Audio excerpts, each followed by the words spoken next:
Good morning, everyone. This is today's Trader's Daily Discipline, and this is for Friday, the 26th of September, ending the week. Hope you had a great week. I'll be posting my weekly performance summary on Saturday morning for you to review how well I did this week.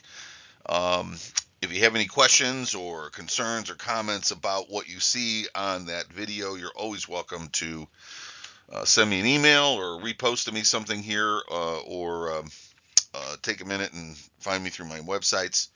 I'm always available if you guys have got comments or questions or something you'd like to discuss. So let's get right to today's Trader's Daily Discipline. And here's our quote to get us started. Computers are useless. They don't ask any questions.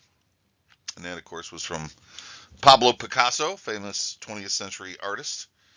And I think what he was basically saying here is that there's certain things that are extremely important in life, and computers really can't address those very well.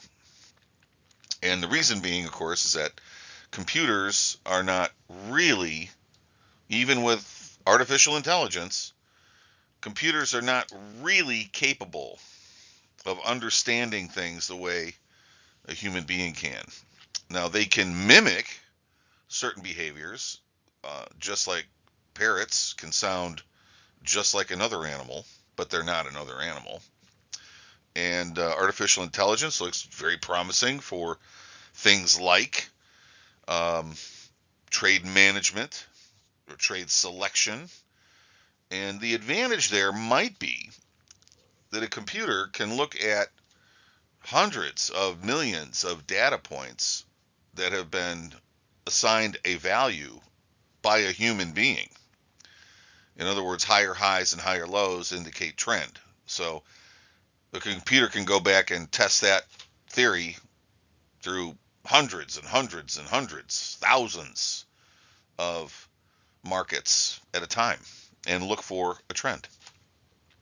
That can sometimes be a useful tool if you're a trader looking to diversify and you've got something more to do. You could find it using a computer. So I'm not saying that computers are without some value in the trading community, but I want us to remember what Pablo Picasso said. They don't ask any questions. In other words, a computer can't ask a very important question that you could ask. I mean, even if you ask that computer that question, they're not going to have a point of reference to understand how to solve that problem. Specifically, you could ask yourself a question something along these lines. Where will the losers quit? When will the losers quit? What is the time price relationship between a winning trader and a losing trader if I'm using the 60-minute time frame? Where will the winner decide enough is enough, and where will the loser say I can't take it anymore, and where will they execute against each other, thereby leaving the market?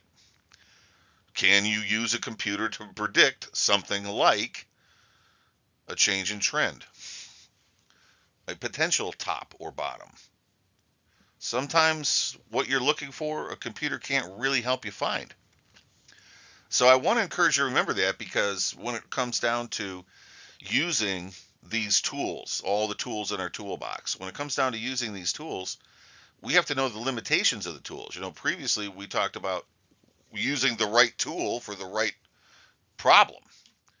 Um, Now we have to talk about maybe the limitations of the tool. A market computer program may not be able to find the turn in the market where the risk is lowest and the opportunity the greatest. Only a human being can do that, in my opinion. Maybe your experience has taught you that too. Maybe you've relied on some sort of interesting computer software and ran it in real time on your borrowed somebody's Cray supercomputer that he got at an Air Force bake sale and ran all your numbers and calculated all your dots and ratios and can't figure out where oh, there was the turn. Gee, I missed it because I was spending all my time cranking numbers. Has that ever happened to you? So just remember that computers, it's a limitation there. They don't really do everything. And in some cases, they can't help you at all because they don't ask any of the right questions. Guys, I'll let you have that for this morning. Enjoy the rest of the day. If you're not coming to see me on Saturday, then hope you have a great weekend. And I will see you on next Monday for Monday's Traders Daily Discipline. So thanks again. Have a great day. And I'll see you then. Thanks.